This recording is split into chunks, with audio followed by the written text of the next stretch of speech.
counted it right in front of them. There's $4,000 here. Remember, I only had $2,000 in chips.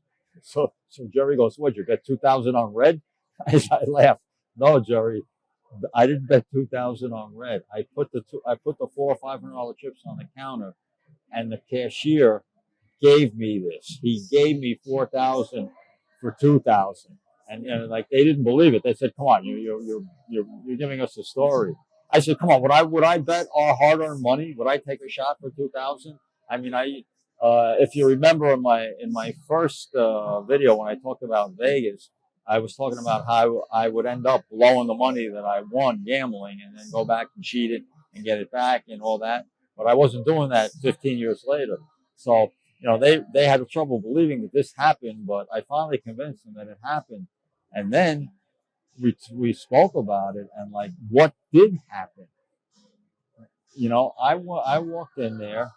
I put 2,000 on the counter. The guy counts out 4,000 when I'm looking the other way, or he already had it prepared, or whatever, and he gives it to me. "What's up? Did he make a mistake?" No way, Jose. There's no way he made a mistake.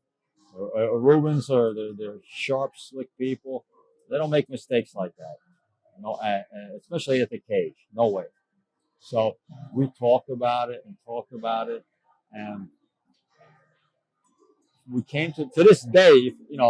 I don't know what happened, but I assume that they had a scam going, like Effie and Bobby did 15 years earlier, right? They had some kind of scam going, and that they mistook me. Maybe the scam was, people are going to come to the chips with $500, and you give them $500 chips, and you give them double, or specifically, it was going to be 2,000